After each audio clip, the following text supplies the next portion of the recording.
Now, the BBC says that it won't resume filming of Top Gear's latest series. That's after the presenter Freddie Flintoff was injured in a crash last year. The former cricketer was taken to hospital after the accident in December. He's been silent on social media ever since. The BBC hasn't commented on reports that Flintoff has quit the show.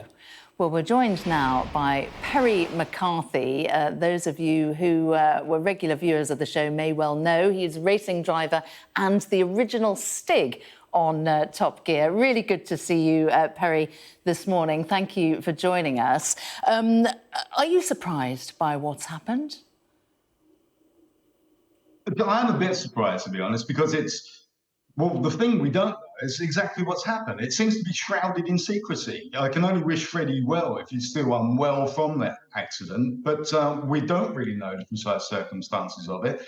But this is what comes of, they have to be really careful about placing untrained presenters in a very difficult and high-speed situation.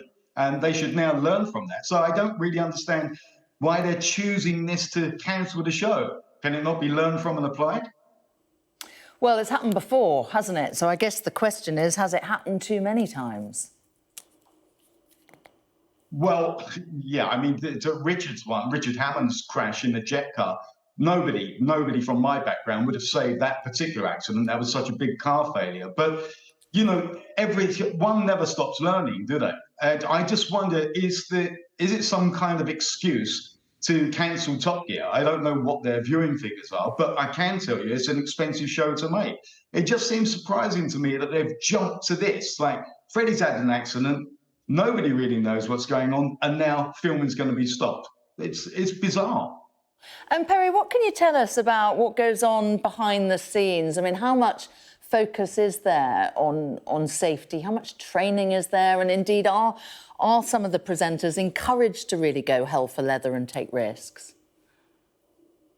You've always got this thing, of course, because the show is about enthusiasm, it's about cars, and the presenters, of course, are enthusiastic people, but they need to be reined in. Currently, I'm not sure what health and safety measures there are, but it needs to be applied by people who understand risk. One thing I can tell you about motor racing, or in fact driving full stop, is when something goes wrong, it goes wrong very, very quickly. So people from my background stand a chance of getting something back if it's gone wrong. People who are untrained are more likely to have an accident. However, it depends on location. So if you're out in an airfield, such as the Top Gear test track, there's a lot less opportunity to have a big crash because it's so much more open. But if you put in untrained presenters in a high-speed car and then the pressure's on to go quickly, well, in the location they're at, there's more things to hear. That's where they have to think and learn from the future. But as I say, I've no idea how to come to the conclusion that they can't learn and they're cancelling the show. Yeah, I mean, I think you're talking about two different things there. There's the environmental factors, so the terrain and the type of the car and the type of driver, but then there's also the culture, isn't there, of the programme, and that's really what I'm getting at. Are the drivers encouraged to really take unnecessary risks, do you think, and therefore is the future of the show in jeopardy?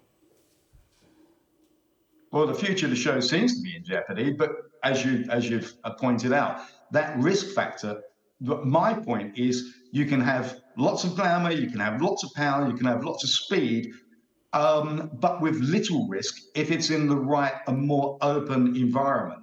Taking that somewhere else, then personally, I believe that you need people with a lot more experience behind the wheel. So it's horses for courses. Where do you want them to have this fun? But for me personally, I think it needs to be limited. So there's an expectation, and you shouldn't be pushing these guys too far to deliver that. And it sounds to me, from what you're saying, that you don't know what's going on with Freddie Flintoff. Well, it doesn't appear anybody does, because I've checked it out. Because, as a driver, a presenter, I'm keen to, hear that Freddie's actually okay. That's my first thought. But there seems to be very little information about the nature of the accident. how it was caused, where it was, what went wrong. So unless I'm missing something, somebody's keen that this doesn't get shown out. Why? All right, Perry McCarthy, good to talk to you. Thank you very much.